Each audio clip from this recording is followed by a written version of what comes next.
un groupe d'individus de plusieurs nationalités arrêtés.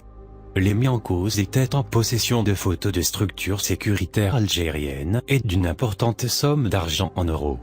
Les tenants du projet sioniste contre l'Algérie verront sans doute là une énième défaite, après l'arrestation hier, par les services de sécurité à Gardaïa d'une dizaine d'individus de nationalités différentes, qui travaillent au profit du Mossad. Armés d'un matériel de communication de haute technologie, ces espions qui ont été placés sous mandat de dépôt viennent de Libye, du Mali, d'Éthiopie, du Libéria, du Nigeria, du Kenya et de la Guinée. Leur mission n'est pas seulement l'incitation aux violences, mais la transmission de toutes les informations au centre de renseignement du Mossad, qui dispose d'agents en grand nombre aussi bien au Maroc, qu'en Libye et également en Tunisie, confie des sources très imprégnées des données de l'anti-espionnage. Ces espions se seraient mélangés aux réfugiés pour rejoindre le territoire national via les frontières algéro-maliennes ou algéro-marocaines en empruntant des pistes particulièrement connues par des passeurs, qui travaillent de concert avec des narcotrafiquants. L'entité sioniste a toujours considéré l'Algérie comme une menace et un pays fermement hostile à son existence, et sans aucun doute pour la participation de l'Algérie aux côtés de l'Égypte et de la Syrie en 1973 à la guerre de Kippour. On notera que l'Algérie est l'un des rares pays dans le monde qui refuse toute relation avec Israël.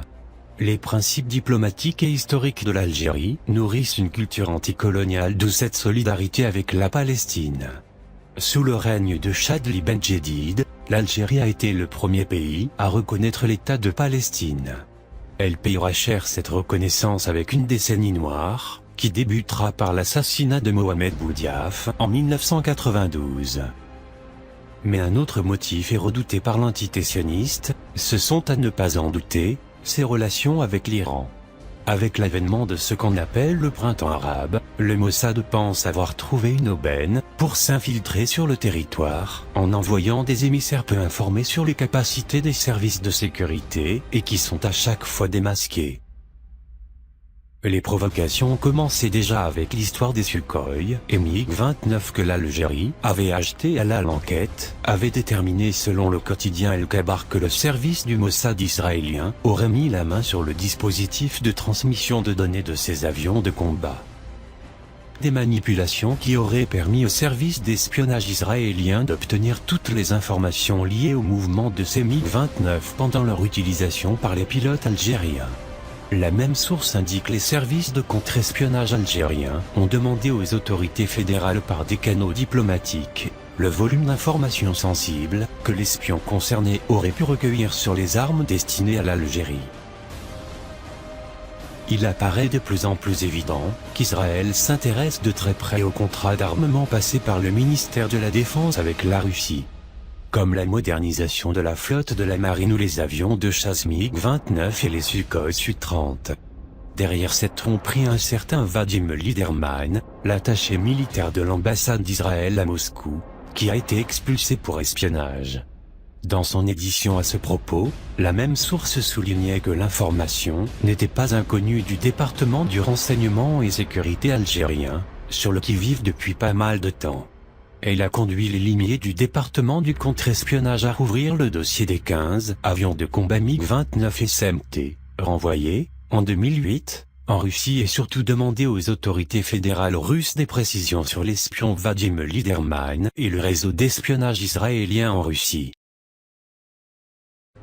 Les services de sécurité du contre-espionnage ne sont pas à leurs premières arrestations.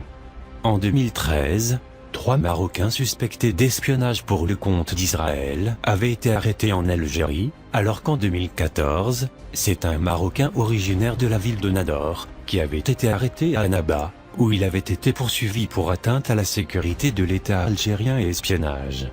En 2015, les services de sécurité avaient mis la main sur 4 autres hommes, pour espionnage près de Boulima, à une trentaine de kilomètres à l'ouest de Béjaïa. Les mis en cause étaient en possession de photos de structures sécuritaires algériennes et une importante somme d'argent en euros. Cette obsession sioniste contre l'Algérie malgré la distance renseigne sur les craintes réelles de cet État colonisateur, qui n'avait pas manqué d'envoyer des agents portant des nationalités syriennes et libanaises à partir de 2011 sur le territoire algérien, via des aéroports nationaux. Le Jeune Indépendant avait rapporté à ce propos, ils auraient pris des dizaines de vols vers Alger dans le but de prospecter le marché algérien, alors qu'en réalité ils seraient en mission très spéciale, pour récolter des renseignements sensibles sur le pays. Fort heureusement, les services de renseignement algériens ont été vigilants, ayant réussi à découvrir l'existence de ces 5 espions du Mossad sur le territoire national. Toutefois, le Mossad n'a pas encore réussi, malgré ses tentatives incessantes de s'infiltrer sur le territoire. Depuis 2009, l'Algérie prévoyant les visées sionistes avait insisté, voire exigé des autorités russes de renforcer le dispositif visant à protéger l'acheminement des armes pour l'Algérie, comme mesure de sécurité du fait que cet État qu'on appelle Israël s'intéresse aussi au complexe militaire russe.